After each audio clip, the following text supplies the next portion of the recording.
আল্লাহর উপর ভরসা রাখো, ইনশাআল্লাহ একদিন সব ঠিক হয়ে যাবে। জীবনে এমন সময় আসে যখন চারপাশে অন্ধকার দেখায়, মানুষ ভাবে আমার জীবনে কেন এমন হচ্ছে, সবাই তো ভালো আছে, আমি কেন এত কষ্ট পাচ্ছি। কিন্তু ভাই ও বোনেরা, মনে রেখো, এই দুনিয়া হচ্ছে পরীক্ষা। এই দুনিয়ায় কাউকে আল্লাহ চিরস্থায়ী দেননি, কিন্তু যাকে তিনি ভালোবাসেন তাকে কিছু কষ্ট আজমিয়ে নেন, কারণ কষ্টের পরে আসে আল্লাহর রহমত। আল্লাহ কুরআনে বলেছেন, নিশ্চয় কষ্টের সঙ্গে স্তুতি আছে। এটা আমাদের জন্য এক অপূর্ব সান্ত্বনা।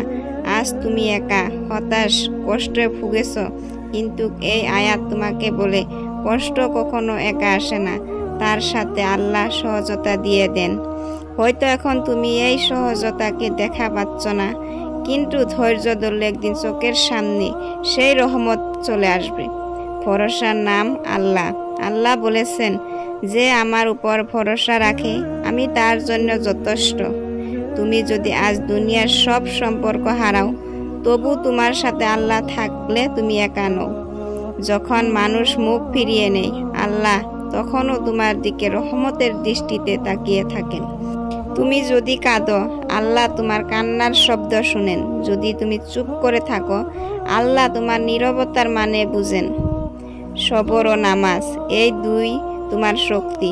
আল্লাহ বলেছেন, হে ঈমানদারগণ, ধৈর্য ও নামাজের মাধ্যমে সাহায্য চাও, নিশ্চয় আল্লাহ ধৈর্যশীলদের সঙ্গে আছেন। সুতরাং কষ্টে, দুঃখে, হতাশায় সবার আগে নামাজ পড়ো। তাহাজ্জুদের রাতের কান্না করো, আল্লাহর দরবারে বলো, হে আল্লাহ, আপনি ছাড়া আমার কেউ নেই। দেখো কেমন করে তিনি তোমার কষ্ট দূর করে দেন। দোয়া করো, কখনো হতাশ হয়ো না। রাসূলুল্লাহ সাল্লাল্লাহু আলাইহি ওয়াসাল্লাম বলেছেন, দোয়া হলো মুমিনের অস্ত্র। তুমি যত কষ্টেই থাকো, যত দুঃখই থাকো, মনে রেখো তোমার দোয়া সোজা আরশে আজিম পর্যন্ত যায়। হয়তো আজ নয়, কাল নয়, কিন্তু আল্লাহ কখনো দোয়া ফেলে দেন না। তাই হে প্রিয় ভাই ও বোন, আল্লাহর উপর ভরসা রাখো। যেটা তুমি হারিয়েছ তার চেয়ে ভালো কিছু আল্লাহ তোমার জন্য জমা রেখেছেন। হয়তো কিছু পেতে দেরি হচ্ছে, কিন্তু তাতে হতাশ হয়ো না।